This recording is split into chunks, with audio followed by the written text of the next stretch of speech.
আর্দ্র আরও কিছু বলতে যাবে তখন নুভা ওর মুখে আইসক্রিম পুরে দেয়। মুখ বাঁকিয়ে তাকায় আর্দ্র। নুভা খিলখিল করে হেসে ওঠে। আইসক্রিম গিলে নিজের ডান বাহুর পানে চায় আর্দ্র। ওষ্ঠের কোণে মুচকি হাসি ফুটে ওঠে তার। হাঁটার জন্য সাপোর্ট হিসেবে বাহু জড়িয়ে ধরেছে নুভা। ভালোই লাগছে বিষয়টা তার। ঘন্টা দুয়েক হলো ওটির সামনে দাঁড়িয়ে আছে আশার। তার অপর পাশে চিন্তিত ভঙ্গিতে বসে আছে এক পুরুষ। বাবা হতে চলেছেন সে। মুহূর্তটা আনন্দের হলেও ভীষণ টেনশন হচ্ছে তার। সেই ছাপ ভেসে আছে তার মুখশ্রী জুড়ে। গত 3 ঘন্টা ধরে এখানে বসে আছে লোকটা, সাথে আর কেউ নেই। কথা প্রসঙ্গে আশা জানতে পেরেছে লোকটার বাবা মা গ্রামে থাকেন, আর তার স্ত্রী আপন বলতে কেউ নেই, তাই একা একা এখানে বসে আছেন। লোকটা দেখে আশার ভাবছে খুব। শুরুতে আশারকে দেখে তিনি বলেছিলেন নার্স বাচ্চা হাতে বেরোলে আশার যেন তাকে সহ বাচ্চার একটা ভিডিও করে, কিন্তু এখন তার এই চিন্তিত ভঙ্গি দেখে মনে হচ্ছে বাচ্চা নিয়ে নার্স বেরোলে কেঁদে ফেলবেন লোকটা। হলেও তাই। ওটি থেকে আগমন বার্তা অর্থাৎ কান্না শুনে ভেতরে কেঁদে উঠলেন। ওটি থেকে আগমন বার্তা অর্থাৎ কান্না শুনে দুকড়ে কেঁদে উঠলেন লোকটা। আশার এগিয়ে এসে তার কাঁধে হাত রাখতেই লোকটা জাপটে ধরে আশারকে। হঠাৎ এমনটা হয় হকচকিয়ে ওঠে আশার। পরক্ষণে নিজেকে সামলে নিয়ে লোকটার পিঠে হালকা চাপড় দেয় সে।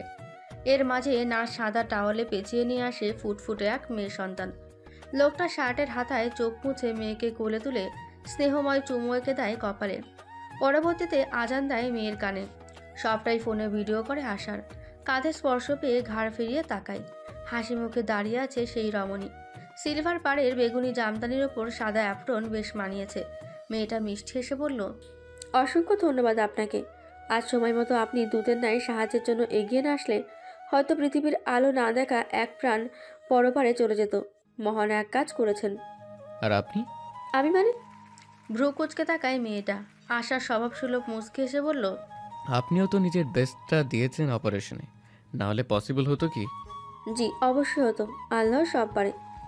সেটাই তো, আল্লাহ চেয়েছেন বলেই আমি আপনাকে আপনার গন্তব্যে পৌঁছে দিয়েছি। আল্লাহ চেয়েছেন বলেই আপনার অপারেশনটা সাকসেসফুল হয়েছে। So the credit goes to Allah সুবহানাল্লাহ তাআলা। মুগ্ধ দৃষ্টিতে চেয়ে আছে মেয়েটা। বার কয়েক পলক ফেলে হেসে উঠল।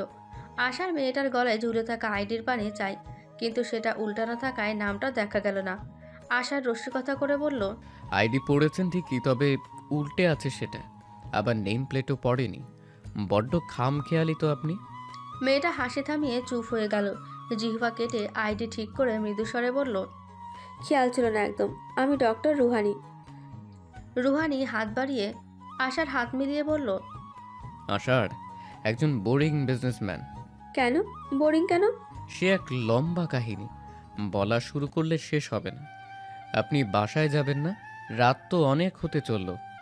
রুহানি হাত ঘড়িতে সময় দেখে বলল, হ্যাঁ গাড়ি এসে পড়বে, আপনিও বাড়ি যান, আপনার বাড়িতে চিন্তা করবে। হ্যাঁ, ভালো থাকবেন ডক্টর। আল্লাহ হাফেজ। আল্লাহ হাফেজ। আশার সৌজন্যমূলক হাসি দিয়ে বিদায় জানালো। সে যেতেই দৌড়ে এক যুবক ছেলে এলো রুহানির সম্মুখে। চোখে মুখে বিস্ময় ভাব তার। রুহানি বুকে থুতু দিয়ে বলল, আমার গাড়ি নিয়ে কই গিয়েছিলি ইসমাম? কিছু বলি না বলে বার বেড়ে গেছে তোর। ইসমাম রুহানির বাহু চেপে ধরে বলল, ওটা কে ছিল জানিস আপু? কে? উনি তো আশার একজন বিজনেসম্যান, আমাকে এখানে আসতে হেল্প করেছেন। জি নাহি মেরি দিদা, উনি আশার ওরহান, হাই র্যাঙ্কের একজন ইন্টারন্যাশনাল বিজনেসম্যান। আই রিপিট, আশার ওরহান। চোয়াল ঝুলে গেছে রুহানির। বলে কি তার অধম ভাই এই লোকটা আশার ওরহান ছিল? রুহানি ঢোক গিলে বলল, সিরিয়াসলি? আশার ওরহান? Like serious? ওরহানের বড় নাতি আশার ওরহান? হুম, রিয়াজ ওরহানের বড় ছেলে। আজ ওরহান সদস্যদের মাঝে রিয়াজ ওরহান, আশার ওরহান, আদ্রসানা ওরহানের বিয়েতে এসেছিল, অ্যান্ড সাথে the most beautiful Innova Orhan. Ismam ঠোঁট কামড়ে হাসে। রুহানি জিজ্ঞাসু দৃষ্টিতে তাকিয়ে বিড়বিড় করে বলল, ইনুভা ওরহান? হ্যাঁ আপু, তুমি দেখলে বলবে, এই তো সদ্য ফোটা শুভ্র ফুল। একটা হোয়াইট লেহেঙ্গা পরে এসেছিল। উফ, যা কিউট লাগছিল। দেখো, আমি ছবিও তুলেছি। ইসমাম উৎসাহিত হয়ে ফোন বের করে ছবিগুলো দেখাতে লাগলো। তবে রুহানির সেদিকে খেয়াল নেই। সে শূন্য তাকিয়ে আছে।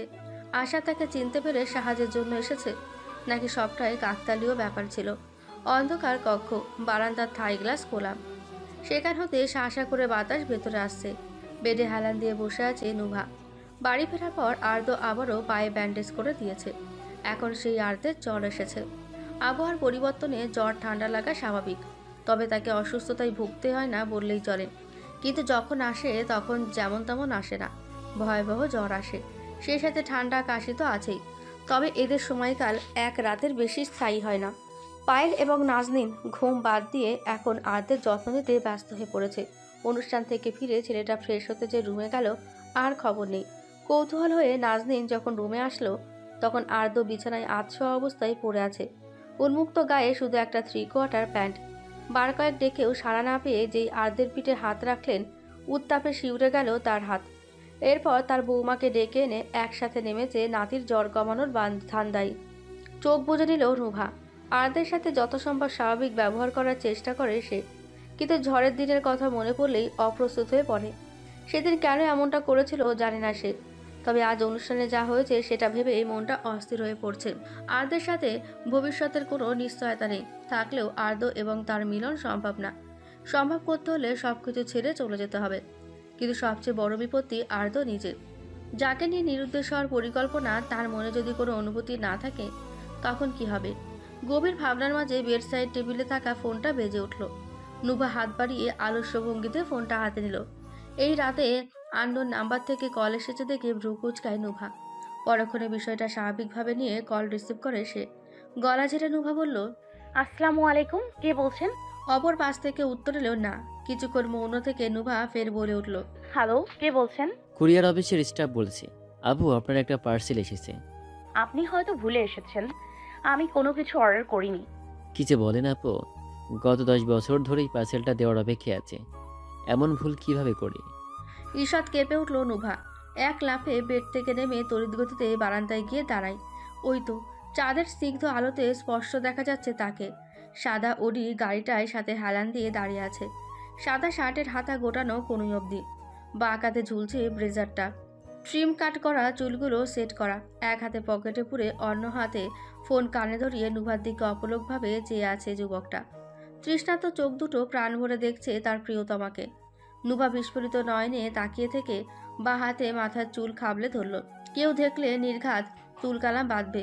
এর মধ্যে কানে ধরা ফোনে সেই চিরচেনা মাতাল করা কণ্ঠে ছন্দ ভেসে এলো, পঞ্চায় পেতে চাই বারে বারে কাছে তোমায়, রং ছড়ালে তুমি আমায় এই দুনিয়ায়, ঘুম আসে না চিন্তা তোমায় আমার জায়গায়, রং ছড়ালে তুমি আমায় এই দুনিয়ায়, আমাকে ভোলালে হাসিতে তোমারই, স্বপ্ন খুব দেখালে রং বাহারি, ও বসন্ত এসে গেছে, ও বসন্ত এসে গেছে, মম বসন্ত এসে গেছে, ও বসন্ত এসে গেছে। নুভা বিস্মিত হলো। এখানে আসার মানে কি? তার হুট করে গান করার দ্বারা কি বোঝাতে চাইছে সে? নুভা ম্লান মুখে বলল, আল্লাহর বাস্তে এখান থেকে চলে যাও মনসুর। আদ্র এমনিই অসুস্থ, তোমায় এখানে দেখলে ওর মাথা ঠিক থাকবে না। দোহাই লাগে, চলে যাও তুমি। মানসিক মুচকি এসে বলল, একটু দেখতে গেছিলাম তো ভাই, জানোই তো প্রিয় মানুষের দর্শনে বিশেষ উপহার, কিন্তু তুমি তো আর নিজ থেকে আমায় সামনে এসে ধরা দেবে না, তাই আমি চলে এলাম। কিন্তু চিন্তার কিছু নেই নবচারিণী, চলে যাবো এক্ষুনি। তবে নুভা ভ্রকুচকে তাকাই। এখন আবার কি শর্ত জুড়ে দেবে এই নাছর বান্দা? মানসিব ওষ্ঠ প্রসারিত করে হেসে প্রফুল্ল চিত্তে বলল, বউছেলে থাকতে থাকতে ভেতর থেকে অসুস্থ হয়ে পড়ছি। সো কালকে আমার বউকে সাথে ঘুরতে বেরোচ্ছি, লাইক এ ডেট। অসম্ভব, নেক্সট উইকে এক্সাম আছে, আমার কভার আপ করা লাগবে। তাহলে তো আরো ভালো হয়, আমরা লাইব্রেরি হেঁটে যাব। 2 ঘন্টার মাঝে তোমার সব পড়া রিভিউ শেষ করে বাকি সব কোয়ান্টিটি টাইম হিসেবে রাখলাম। হোয়াট ননসেন্স, এসব কি বলছো তুমি? বাজখায় গলায় চেঁচিয়ে উঠল নুভা। মানসিব কান ধরে জিভা কেটে বলল, মাই অ্যাপোলজিস ম্যাম, তুমি রেখে যেও না নবচারিণী। দেখা যাবে আমি কন্ট্রোল হারিয়ে বাড়িতে ঢুকে পড়েছি, তখন পুরো এলাকায় মাইকিং করে জানাতে হবে আমি তাহারেক মানসিব ওরহান, বংশের একমাত্র মেয়ে ইনুবা ওরহানের বিয়ে করা বর। আপাতত ইচ্ছে না থাকে সত্ত্বেও সবার সাথে তাল মিলিয়ে আমিও চাই না এই খবর বাইরে প্রকাশিত হোক। সো এই চ্যাপ্টার ক্লোজ করি, তুমি কাল সকালে তৈরি থেকো। পারবো না, আমার প্রাইভেট ক্লাস আছে। একই, তুমি প্রাইভেট কবে ভর্তি হলে? আজ থেকেই। তোমার অত কিছু জানা লাগবে না, তুমি যাও এখান থেকে। নাও। জলজলে অক্ষিযুগল রাঙিয়ে তাকায় নুভা।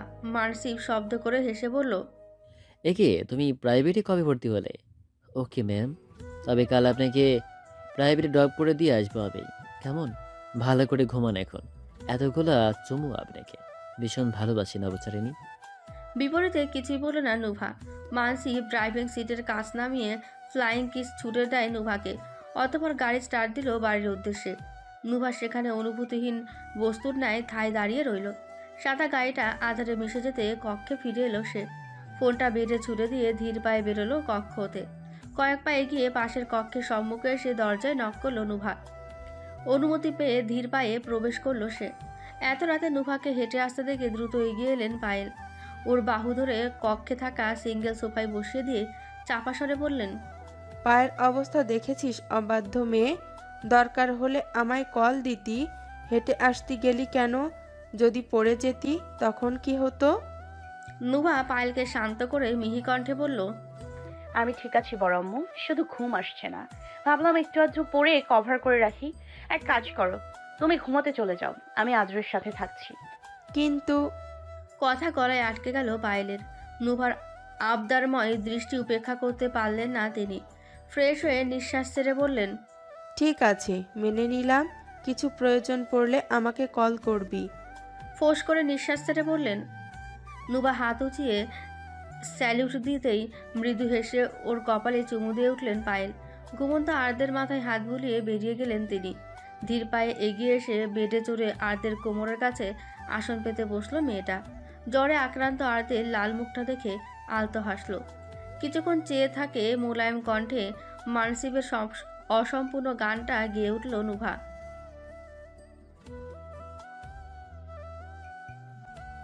আর্দের পাশে শুয়ে পড়ে নুভা। গলা ধরে আসছে ওর। নীলাভ চোখ দুটো শুষ্ক আজও। মনের মাঝে ঝোড়ো হাওয়া বয়ে চলেছে। যন্ত্রণা ছিঁড়ে খুঁড়ে খাচ্ছে হৃদয়টাকে। নুভা বিড়বিড় করে বলল, আমি ভালো নেই আদ্র, তোর উড়নচণ্ডী একদম ভালো নেই। কেন এই কাল এসে দাঁড়িয়ে পড়লো রে? হয়তো কোনো এক তিমির রাতে আমিও মিলিয়ে যাব, কোনো পূর্বাভাস ছাড়াই। তবুও তোকে ছাড়া থাকতে পারবো না। তোকে হারানো যে আমার একটা অংশ হারানোর মতো। চোখ বুজে নিল নুভা। ওপরের পাটির দাঁত দিয়ে নিচের ঠোঁট কামড়ে ধরে আর্দের দিকে পিঠ করে বাঁ কাতে শুয়ে পড়ে নুভা। কাঁদতে পারলে ভালো হতো, কিন্তু কিভাবে কাঁদবে? সে তো কখনো কান্না করেনি। মুখে দু হাত চেপে নিজেকে গুটিয়ে নিল সে। বেডের অপর প্রান্তে পূর্ণ দৃষ্টিতে চোখ মেলে তাকিয়ে আছে আর্দ। মূলত পুরোটা সময় সজাগ ছিল সে। মানসিবের গাড়ির শব্দে ঘুম ভেঙেছে অনেক আগেই। নুভার পায়েলের সাথে কথা, গান করা, বিড়বিড় করে বলা প্রতিটা কথাই শুনেছে আর্দ। কিন্তু কিছুই করার নেই তার। বড় নিরুপায় যে সে। পরিস্থিতি এতটা বিগড়ে যাবে কল্পনাও করেনি সে। হয়তো কাল বাদে পরশু সবাই ব্যাপারটা জানতে পারবে। তবে ততক্ষণে সময় ঘনিয়ে যাবে অনেক। জল গড়িয়ে পড়বে বহুদূর। দৃষ্টি শূন্যে নিবদ্ধ করে আর্দ মনে মনে বলল, কেন সবসময় নিষিদ্ধ জিনিসের প্রতি আকর্ষণ জাগে আল্লাহ? এটাও কি তোমার পরীক্ষার অংশ? যদি হয়ে থাকে তাহলে আজ ভিক্ষে চাইছি তোমার কাছে। আমার নূপকে আর কষ্ট দিও না আল্লাহ। ওর ভাগের কষ্টগুলা আমার খাতায় লিখে আমার কপালের সুখগুলো ওর নামে করে দাও।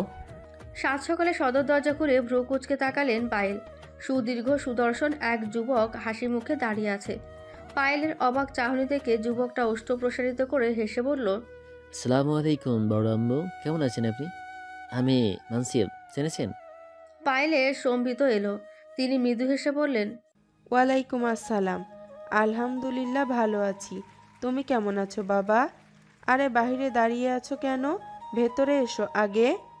পায়েল সাদরে গ্রহণ করে নিলেন মানসিবকে।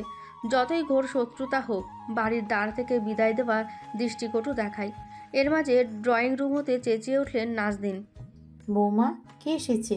মানসিবকে নিয়ে ড্রয়িং রুমে গিয়ে পায়েল বলেন, আম্মা, মানসিব এসেছে। ওই যে জাফর ভাইয়ের ছেলে, আদ্রের ছোটবেলার বন্ধু। নাজদিনের কুচকানো ভ্রুদয় আরও কুচকে গেল। ইলিয়াস মুখের সামনে থেকে খবরের কাগজ সরিয়ে ড্যাব ড্যাব করে তাকালেন। পূর্ণবয়স্ক যুবকটাকে দেখে চমকালেন তিনি। নাজদিন সৌজন্যমূলক হাসি ফুটিয়ে বললেন, আহা, কত যুগ বাদে দেখলাম। এতটুকু ছিল শেষ যখন দেখেছিলাম। এখন কত বড় হয়ে গেছো বৌমা। মানসিবকে সোফায় বসিয়ে পায়েল কিচেনের দিকে যেতে নিলেন। তাকে পথে বাধা দিয়ে মানসিব বলল, বড় আম্মু, দয়া করে বসো। কিছু করা লাগবে না তোমার, আমি শুধু নোভাকে নিতে এসেছি। থমকালেন পায়েল। নাজনীনের বুকটা ধক করে উঠল। ইলিয়াস চোখ মুখে কাঠিন্য ভাব ফুটিয়ে গম্ভীর মুখে বললেন, নিতে এসেছো মানে? ওর প্রাইভেট ক্লাসের জন্য নিতে এসেছি দাদা। এখনো ঘুমাচ্ছে নাকি? মানসিব প্রশ্নবিদ্ধ নয়নে তাকায়। পায়েল জোরপূর্বক হেসে বলল, সামনে পরীক্ষা তো, রাত জেগে পড়ছে। আর জানোই তো একটু বেলা করে ওঠার স্বভাব ওর, হয়তো উঠেছে এতক্ষণে। আমি গিয়ে তাহলে দেখে আসি। মানসিব উঠে দাঁড়িয়ে ধূপধাপ পা ফেলে ওপরে চলে গেল। নাজনীন চাপা স্বরে বললেন, যেতে দিলে কেন বৌমা? কি বলে ঠেকাতো সে? ইলিয়াসের কথা শুনতেই মুচড়ে যান নাজনীন। লাঠি হাতে ঠক ঠক শব্দ তুলে চলে গেলেন ইলিয়াস। আজ আর সকালে নাস্তা করার ইচ্ছে নেই তার। পায়েল অসহায় দৃষ্টিতে চেয়ে রইলেন সিঁড়ির পাড়ে। নক করে রুমে প্রবেশ করে আশেপাশে কোথায় নুভাকে না দেখে মৃদু হাসল মানসিব। এবার দরজা নক না করে খুলে ভেতরে ঢুকলো মানসিব। ওই তো শুভ্র রঙা চাদর তলে ঘুমন্ত অপ্সরা। মুগ্ধ দৃষ্টিতে চেয়ে রইল মানসিব।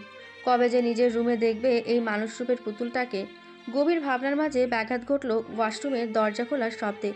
ঘাড় ফিরিয়ে তাকাতেই আরদের সাথে চোখাচোখি হয়ে গেল। মানসিব হেসে বলল, কি রে, কি অবস্থা? শুনলাম অসুস্থ ছিলে। আলহামদুলিল্লাহ সুস্থ এখন। তুই এখানে? আরদম লাল মুখে বলে। মানসিব বেডের দিকে ইশারা করে মাথা নাড়িয়ে বলল, এসেছিলাম ওনাকে প্রাইভেট ক্লাসে নিয়ে যাব বলে, কিন্তু মহারানীর বোধহয় রাতে ঘুম হয়নি এখানে। এখন বেঘরে ঘুমাচ্ছেন।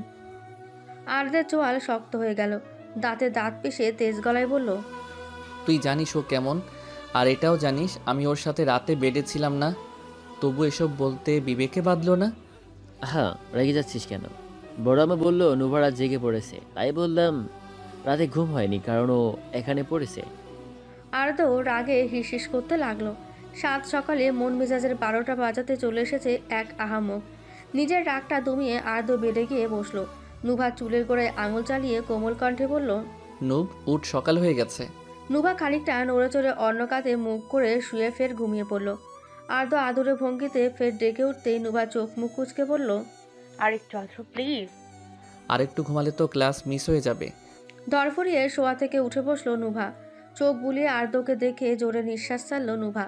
তারপর মানসিপের উদ্দেশ্যে বলল, তুমি এখানে কি করছো? মানসিপ নুভার পায়ের কাছে পা এলিয়ে দিয়ে মাথার নিচে বাঁ হাতটা দিল। শান্ত কণ্ঠে বলল, বললাম তো তোমায় প্রাইভেট ক্লাসে ড্রপ করবো বলে এসেছি। অলরেডি 11টা বাজতে চললো। না যেতে চাইলে সমস্যা নেই, আমরা দিয়ে। না, আমি যাব। বারিশ স্যার ওয়েট করছেন। ভার্সিটি প্রফেসর, প্রাইভেট পড়াই। বারিশ, নাইস নেম। সব সময় বাড়াবাড়ি ভালো না মনসিব। রেগে গিয়ে মুখ ঝাপটা দিয়ে চলে গেল নুভা। আরদো শীতল নজরে চেয়ে আছে এখনো। মানসিপ ফ্রু না চিরে ইশারা করতেই আরদো গম্ভীর কণ্ঠে বলল, ওসব ছেলে খেলা নিয়ে পড়ে থাকলে হবে? তোর কাছে ছেলে খেলা হতে পারে, but to me it's emotion, the only weakness of mind. আমার নবচারিণী। কিঞ্চিত থেমে মানসিপ ফের বলল, তুই ভালোবেসেও প্রকাশ্যে আনতে পারিসনি আর্ধ। যদি তুই পারতি নুভাকে আগলে রাখতে, ওর দায়িত্ব নিতে, ট্রাস্ট মি, আমি নিচে দাঁড়িয়ে থেকে তোদের বিয়ে দিতাম। ভুলে যেতাম অতীত, ভেঙে ফেলতাম সব বাঁধ, মানতাম না ওর বংশের এই সো কল্ড উসুল। কিন্তু তুই থাক। উঠে চলে গেল মানসিপ। আরদো স্থির বসে রইল সেখানে। আজ এই সত্য কথাগুলো জবাবে বলার মতো কিছুই ছিল না তার শব্দ ভাণ্ডারে। ড্রাইভ করার মাঝে বকবক করে যাচ্ছে মানসিপ, তবে সেদিকে বিন্দুমাত্র ভ্রুক্ষেপ নেই নুভার। সে এক দৃষ্টিতে তাকিয়ে আছে জানালার বাইরে। সরকারি ছুটিতে আজ ভার্সিটি বন্ধ, তাই সোজা বারিশের অ্যাপার্টমেন্টে যাচ্ছে। কিছুক্ষণের মাঝে পৌঁছে গেল গন্তব্যে। নুভা গাড়ি থেকে নেমে হাঁটা ধরল বিল্ডিংয়ের ভেতর। মানসিপও পিছু নিল। আগাম পরীক্ষার প্রশ্ন তৈরি করেছিল বারিশ। হঠাৎ কলিং বেলের শব্দ পেয়ে বসা থেকে উঠে গিয়ে গেট খুলতেই হুড়মুড়িয়ে ভেতরে ঢুকে পড়ে নুভা। বারিশকে কিছু বলার সুযোগ না দিয়ে সে তড়িৎ গতিতে বলল, আমি যাই বলি আপনি পজিটিভ আনসার দিয়ে যাবেন স্যার প্লিজ। এর মাঝে মানসিপ এসে হাজির। তাকে দেখে ভ্রু কুচকে তাকায় বারিশ। মানসিপ মুচকি এসে সালাম দিতেই বারিশ সালামের জবাব দিল। মানসিপ নুভার উদ্দেশ্যে বলল, ছুরি কয়টাই? আজ অনেক বাকি পড়া আছে, দেরি হবে। সেটাই তো, কয়টাই? বালিশ নুভার বলতে যাওয়া কথা ছিনিয়ে বলল, অ্যাকচুয়ালি আমি কোশ্চেন পেপার করতে খানিকটা ব্যস্ত। কাজটা শেষ করতে এক সাইড কতক্ষণ লাগবে জানা নেই। শেষ হলে নোবাকে পড়ানো শুরু করব, সো আজ একটু দেরি হবে। It's totally fine sir. আপনি জাস্ট একটু কষ্ট করে ছুটির সময় এই নাম্বারে মেসেজ বা মিস কল দিন, আমি চলে আসবো ওকে নিতে। মানসিবের হাত থেকে কার্ডটা নিল বারিশ। নুভার মাথায় হাত রেখে মানসিব দৃঢ় হেসে বলল, আসি, মন দিয়ে পড়ো। ধীরে পা ফেলে চলে গেল মানসিব। দ্রুত দরজা লাগিয়ে দিল নুভা। বালিশ এক দৃষ্টিতে চেয়ে আছে। মেয়েটাকে বেশ অস্থির লাগছে আজ। নুভা কিছু না বলে চুপচাপ ভেতরে চলে গেল। বালিশ দরজা লক করে ড্রয়িং রুমে এলো। চোখের সামনের দৃশ্য দেখে ওর চক্ষু চড়ক গাছ। ফ্লোরে চিত হয়ে শুয়ে আছে নুভা, দৃষ্টিতে সিলিংয়ের পানে। মুখের সামনে উঁচু করে ধরা একটা কাচের গ্লাস। হাত ফসকালে গ্লাসটা সোজা নুভার মুখের ওপর পড়বে। নুভা নির্জীব কণ্ঠে বলল, একটা গ্লাস ভাঙার পারমিশন চাইছি। চোখ বন্ধ করে হাত থেকে গ্লাস ছেড়ে দিল নুভা। সেকেন্ড কয়েক বাদে কিছু অনুভব না করতে পেরে চোখ খুলে তাকায়ও। বারিশ ফ্লোর ঘেঁষে পড়ে আছে। এক হাতে নুভার নাকের ঠিক উপরে গ্লাসটা ধরা। বারিশ ঠিক করে বসে গ্লাসটা টি টেবিলে রাখলো। ফোঁস করে নিঃশ্বাস ছেড়ে বলল, আমি জানতে চাইবো না তুমি এসব কেন করতে যাচ্ছিলে, শুধু এতটুকুই বলো ছেলেটা কে ছিল। বিষ তিক্ত প্রকাশ করে ফের চোখ বন্ধ করলো নুভা। শ্বাস গাঢ় হচ্ছে মেয়েটার। বাড়ির সেদিকটায় এক পলক তাকিয়ে জগ হতে গ্লাসে পানি ঢেলে পান করলো। হৃৎপিণ্ড লাফিয়ে উঠেছিল নুভার আকস্মিক কাণ্ড দেখে। হুট করে নুভা বলে উঠল, তাহারিক মনসিফ, নামি দামি বিজনেস আহারিক গ্রুপসের সিইও জাফর তাহরিকের একমাত্র ছেলে। আমরা ফ্যামিলি ফ্রেন্ড, আদরের বেস্ট ফ্রেন্ড ছিল এক সময়। এখন সেই সম্পর্ক না থাকলেও দুর্ভাগ্যবশত ও আমার ফিয়ন্সে। ফোঁস করে বালিশের মুখ থেকে খানিকটা পানি বেরিয়ে গেল। বার কয়েক এসে বিস্ফোরিত নয়নে তাকালো নুভার স্থির মুখটার দিকে। নুভা নির্বিঘ্নে ফের বলল, রিয়াদ ওরহান, প্রিয়া ওরহান হচ্ছে আমার আব্বু আম্মু। এই দুই ব্যক্তির কাছে বিজনেসই সব। এমনকি এরা বিয়েও করেছিল বিজনেস বন্ড মজবুত করার জন্য। সেই একই পন্থা অনুসরণ করে জাফর তাহরিকের সাথে সম্পর্ক শক্ত করার দায়ে আমার আর মনসুবের এঙ্গেজমেন্ট হয়। কাজটা আমার ফ্যামিলির বাকি কাউকে জানিয়ে করেনি রিয়াদ প্রিয়া। তখন আমার বয়স 10-এ পড়বে আর মনসিব 14-তে পড়েছে। সেই হিসেবে বিষয়টার গুরুত্ব আমি না বুঝলে মনসিব বেশ মান্য করত। সারাদিন আমার বউ জপতে থাকতো। গোপনে দীর্ঘশ্বাস ছাড়ল নুভা। এদিকে বারিশের অবস্থা নাজেহাল।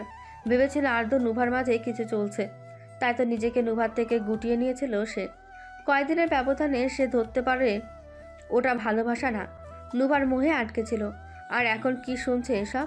সবকিছু জানার পর তার নুভার প্রতি থাকা কিঞ্চিত পরিমাণ ভালো লাগাও উবে গেছে। কিন্তু আর্দ্র, তার কি হবে? সে তো সব জেনেও ভালোবেসেছে, হয়তো সবসময় ভেসেও যাবে। নুভা জিভা দিয়ে ঠোঁট ভিজিয়ে বলল, এভাবে 1 বছর পেরোলো। একদিন আমাদের এক বিজনেস ডিলে লস হয় জাফর জন্য। লন্ডনে অবস্থানরত রিয়াদ জাফরের সাথে অনেক রাগারাগি চেঁচামেচি করে। জাফরও রাগের চোটে তর্ক করে, আর এক সময় ওনারা আমাদের বিয়ে ভেঙে দেয়। কিন্তু মানসিক বিষয়টা মেনে নেয় না। ততদিনে আমাদের পুরোপুরি ওর বউয়ের উপাধি দিয়ে বসেছে। নুভা বলতে অজ্ঞান সেই কিশোর মানসিক। ওর পাগলামি দিনকে দিন বেড়েই যাচ্ছিল। এইসব দেখে জাফর ওকে কানাডায় পাঠিয়ে দিয়ে বোর্ডিং স্কুলে। সেখান থেকে দীর্ঘ 10 বছর পড়াশোনা করে কদিন আগেই দেশে ফিরেছে। এখন মনসিবের একমাত্র লক্ষ্য হচ্ছে নিজের জেদ আর ভালোবাসাকে প্রাধান্য দিয়ে আমাকে বিয়ে করা। যুক্তি হিসেবে ও আমাদের দুই পরিবারকে এক করার কথা তুলেছে। নুভা চোখ খুলে তাকালো। পুরোটা সময় বাড়ির দম আটকে শুনে গেছে নুভার কথা। মাথাটা ভনভন করছে ওর। ব্যবসায়ী প্রয়োজনে নিজের ছোট অবুঝ মেয়েটাকে বলি দিতে ভাবল না তারা? এর জন্য কি নুভা এমন গম্ভীর স্বভাবের?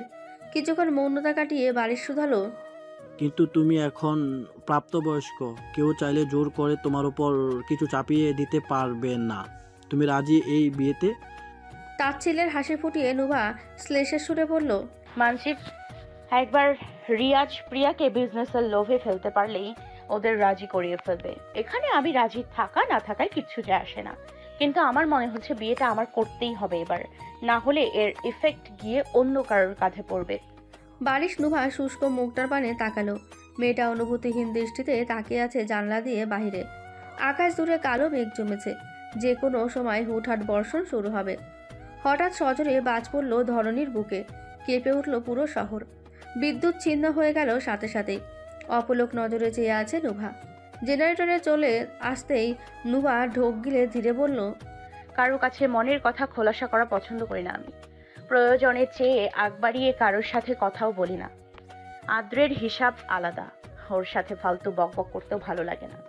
আমি জানি না আপনাকে কেন এসব খুলে বললাম, কিন্তু বলে আফসোস লাগছে না। ধন্যবাদ আপনাকে কথাগুলো শোনার জন্য। বারিশ আশ্বাস দিয়ে মোলায়েম কণ্ঠে বলল, মাঝে মাঝে মনের কথা শেয়ার করলেও কষ্ট খানিকটা কম হয়। তুমি ভেবো না, যার যা ইচ্ছে এমনই তো করতে পারবে না। উপর একজন আছেন, তিনি দেখছেন সব কিছু। নিজের ভিতর পুষে রাখা রাগ, খুব জেদ, ঘৃণা, হতাশা ব্যক্তি করে দাও তার কাছে, দেখবে সব ঠিক হয়ে যাবে। তিনি অবশ্যই ভালো কিছু ভেবে রেখেছেন। নুভা ঘাড় ফিরিয়ে তাকালো। ওর চোখে চোখ পড়তেই আটকে উঠল বারিশের হৃদয়। নীলাভ চোখ দুটো ধূসর রঙে পরিবর্তন হয়েছে, ঠিক যেমনটা আকাশের অবস্থা এখন। ওষ্ঠ প্রসারিত করে হাসলো মেয়েটা। সেই রহস্যময়ের হাসির পানে অবাক দৃষ্টিতে চেয়ে রইল বারিশ। নুভা মৃদুস্বরে ক্ষীণ গলায় বলল, আমি যা চাই তা যদি আল্লাহ ভাগ্যে লিখে থাকেন, তাহলে বহু আপনজনের কাছ থেকে বিদায় নিতে হবে আমার। হয়তো কেউ হারিয়ে যাবে অনেক দূরে, কেউ ঘর বাঁধবে না ফেরার দেশে। তবে যদি আমার চাওয়া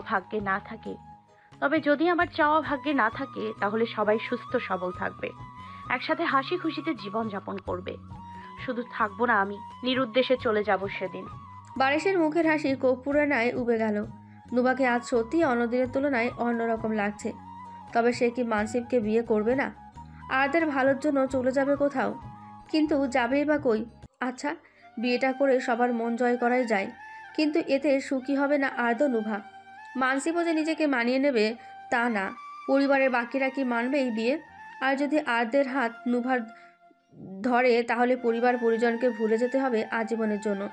নুবার মস্তিষ্কে কী চলছে সেই জানে, আর জানে তার আল্লাহ। অডিটোরিয়ামে প্রবেশ করে চারিদিকে চোখ বোলাতে লাগলো প্রণতা তিজা। বেশ সুন্দর করে সাজানো হয়েছে অডিটোরিয়াম। বাস্কেটবল টুর্নামেন্ট বলে কথা, প্রতি বছর বেশ জাঁকজমকভাবে অনুষ্ঠিত হয়। হাঁটতে হাঁটতে ওরা দুজনে বারিশের মুখোমুখি হয়ে যায়। ঘিমেলে একাকার। সেই ভোর সকাল থেকে এখানে আয়োজনের কাজে সাহায্য করছে সে। দুজনে ভদ্রভঙ্গিতে সালাম দেয়। বাড়ির সালামে জবাব দিয়ে শান্ত কণ্ঠে বলল, নোবা আসেনি?